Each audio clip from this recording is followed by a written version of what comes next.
Who was running the country? And I'm going to give you the most terrifying answer. I don't know. I genuinely don't know. And not a single Democrat here cares. Once the president's signature is copied and loaded into the Autopen, the machine can sign documents as the president himself would.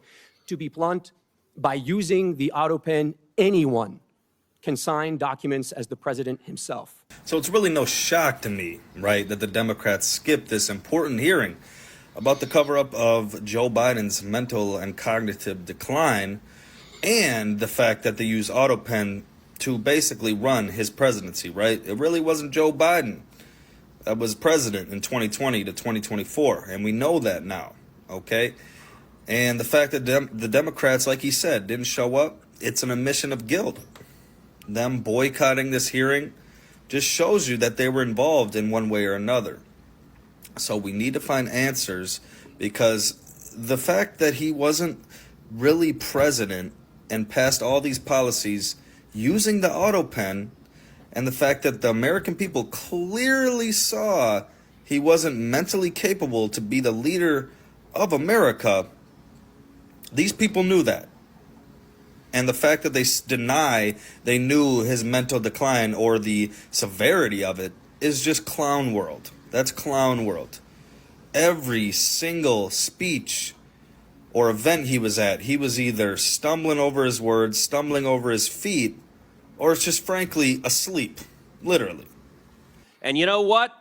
Not a single Democrat is here today because not a single one of them gives a damn about the fact that they lied to the American people for 4 years. They knew. Every one of them knew that Joe Biden was mentally not competent to do the job. The White House press secretary, she knew when she stood in front of the American people and lied over and over and over again, and they're not here because they can't defend themselves. It wasn't a surprise. For 4 years, the White House hid President Biden from Republican senators, would not let him meet with us. He served 40 years in this body. We all know him. And they deliberately lied. And by the way, Jake Tapper had a bombshell book exposing the incredible scandal that Biden's mental decline was covered up by Jake Tapper. And that truly is chutzpah. How dare we lie and cover up what we all knew? Who was running the country? And I'm going to give you the most terrifying answer. I don't know. I genuinely don't know. That's and crazy. Not a single Democrat here cares. The most telling proof of Biden's decline came with the signature of the president, the symbol of executive authority that was outsourced to a machine. Mr. Wold, you're a lawyer who served in the White House counsel's office. You understand the gravity of presidential action. Does the president's signature carry legal and constitutional weight under Article 2? Yes. Is the act of signing an executive order or signing a law or granting a pardon a delegable duty of the president? An Autopen could be used by a subordinate, but the president's determination as to sign the document can never be delegated. Can that authority be transferred to a staffer or a machine without the president's explicit authorization? Never. And if you look at the statistics are stunning. In 2021, President Biden issued 78 executive orders. None were signed with an Autopen. That first year of the presidency, Biden, I suppose, was relatively lucid, and 78 executive orders he signed by hand. The second year, however, we see the Autopen emerge. The first Autopen executive order was issued on July 15th, 2022. After that day, 100% of the executive orders issued in 2022 were signed by an Autopen. In 2023, Biden issued 24 executive orders. 16 were Autopenned. In 2024, Biden issued 19. 14 were Autopenned. In 2025, Biden issued 14 executive orders. Every single one was Autopenned. Mr. Wald, let me ask you as a legal matter, if there's a law that's passed both houses of Congress and it goes to the White House, and a staffer Autopens signing that law, Wow. without the president's authorization, is that law legally passed and signed into law? No. If an executive order is issued and a staffer auto-pens it without the president's authorization, is that executive order legally binding? No. And if a pardon is issued from the President of the United States and a staffer auto-pens it without the president's authorization, is that pardon legally binding? No. Under the Biden White House, the ceremonial song, Hail to the Chief, was effectively replaced with Hail to the Pen. And it was an outright assault on democracy. And every reporter covering this ought to ask, why doesn't a Democrat care? We heard about the moral responsibilities of a staffer. How about an elected senator who knows damn well that if we get into a war and Iran is preparing to fire a nuclear weapon at the United States, that the commander-in-chief is busy playing with his jello and is not competent to defend ourselves? And every member of the cabinet, the chief of staff, the press secretary, and the members of Congress who lied about this on a daily basis with the press's complicity, they are all responsible for subverting democracy. The Autopen is a device that signs the president's signature to a document.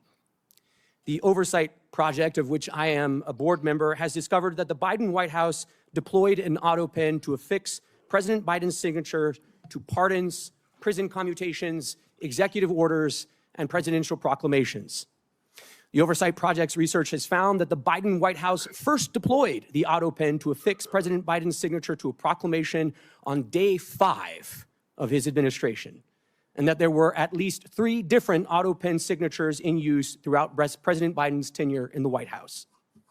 In June 2022, the Biden White House began deploying the Autopen to sign clemency warrants and executive orders. Autopen use skyrocketed from there. We found that of the 51 clemency warrants issued during the Biden presidency, over half, 32 in total, were signed with an Autopen.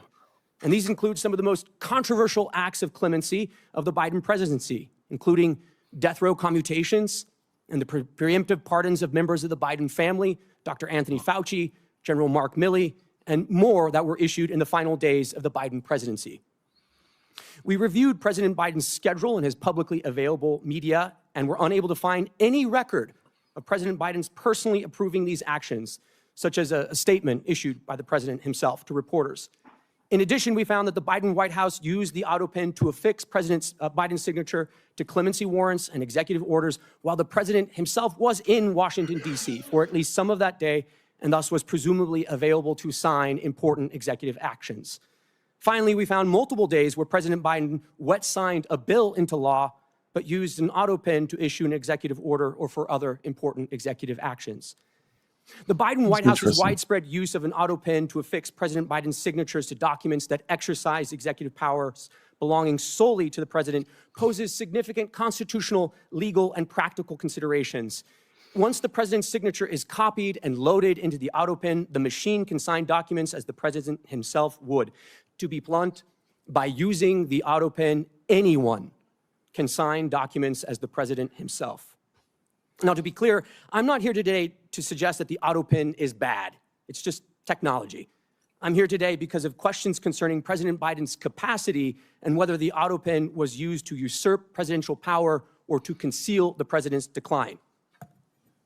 As the sitting president's mental acuity declined, potentially to the point of incapacitation, his administration's expansion of the powers of the presidency raises more questions than answers. Any investigation into this matter should focus not only on whether President Biden directed or authorized subordinate staff to take action in certain instances, but whether he had the capacity to do so at all. All right. That's pretty wild. And I didn't know much about this Autopen thing. If you did, let me know, man. Tell me if you had heard of this thing before. I had not heard of it until recently. So let me pull in real quick a quick description for those people like myself who didn't know what the Autopen was. Let me explain real quick right here. You are looking at the Ghostwriter by Automated Signature Technology. The Ghostwriter is manufactured in the USA and can help you manage your time and increase your efficiency by allowing the option of delegating your signature. Use of the machine is simple, as after printing your letter, you insert your signature card in the ghostwriter. The signature card is similar to a credit card in that no one can use it unless you give it to someone else. Once inserted, line your letter up with the signature area and then either press a button on the panel or press a pedal that comes with the machine to begin signing. That's crazy. Within seconds, the signature is done, your letter is finished, and by removing the signature card, no one can reproduce your signature but you. All right, so that's how the auto pen works. So apparently they were just using the auto pen to sign pretty much everything. So if somebody got your card or had your card, they could sign things that maybe you didn't know that you were signing, or maybe you don't agree to. That's craziness. That is wild. Anyway, let me know what you think down in the comments below. I really do appreciate you all rocking with us. Thank you so much for helping us hit our goal of 50,000 subscribers. We're getting so much closer, and it's because of you. So thank you so very much. I'm looking forward to doing this with you all again real soon. So until then, grace and peace.